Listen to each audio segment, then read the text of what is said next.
নমস্কাৰ সকলোকে স্বাগতম জনাইছো ৰাহুল টেনএম ইউটিউব চেনেলটোলৈ তোমালোকৰ যিসকলে এইবাৰ এইচএছ ফাইনেল এক্সাম দিবা তোমালোকৰ বাবে আজিৰ এইটো ভিডিঅ'ত মই অসমীয়াৰ কমন ৰচনাৰ বিষয়ে ডিসকাস কৰিম আৰু ৰচনাসমূহ ক'ত পাবা তোমালোকে মই জনাই দিম সো তোমালোকে ভিডিঅ'টো শেষলৈকে চাবা প্ৰথম ৰচনাটো হ'ল অসমৰ বানপানীৰ সমস্যা এইটো তোমালোকৰ এইবাৰৰ এক্সামৰ বাবে ভেৰি ইম্পৰ্টেন্ট গতিকে এইটো তোমালোকে ভালকৈ চাবা আৰু ক'ত পাবা এইটো মই তোমালোকক ভিডিঅ'টোৰ শেষত জনাই দিম দ্বিতীয়টো তোমালোকে চাবা বিজ্ঞান আৰু আধুনিক প্ৰযুক্তি এইটোও ভেৰি ইম্পৰ্টেন্ট তোমালোকৰ এক্সামৰ বাবে আৰু তৃতীয়টো হ'ল তোমাৰ প্ৰিয় গ্ৰন্থ আৰু চতুৰ্থটো চাবা পৰিৱেশ প্ৰদূষণ আৰু পঞ্চমটো চাবা দূৰদৰ্শন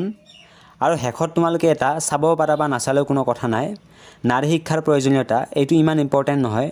তথাপিও যদি তোমালোকে পাৰা এইটো চাই থবা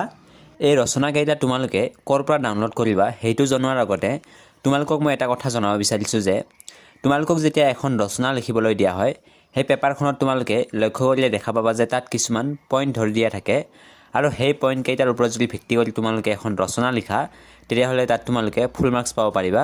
সাপোজ তোমালোকক এক্সামত তোমাৰ প্ৰিয় গ্ৰন্থ এই ৰচনাখন লিখিবলৈ দিলে তোমালোকে তাত দেখা পাবা যে তাত কেইটামান পইণ্ট ধৰি দিয়া থাকে যেনে আৰম্ভণি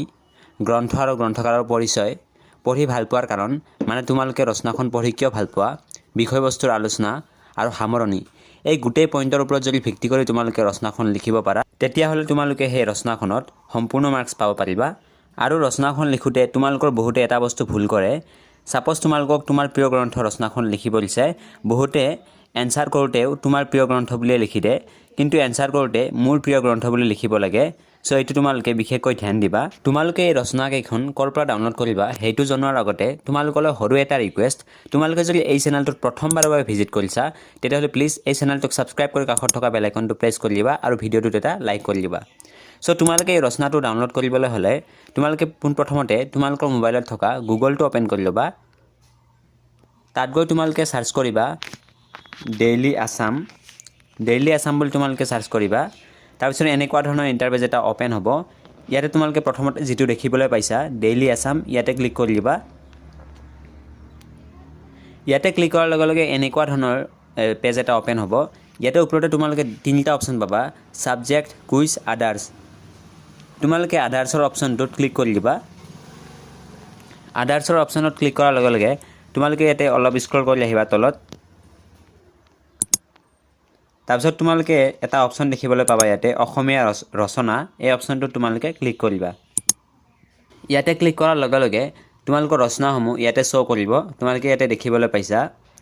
ইয়াৰ তোমালোকক যিখন ৰচনা লাগে সাপোজ অসমৰ বানপানী ইয়াতে তোমালোকে ক্লিক কৰি দিবা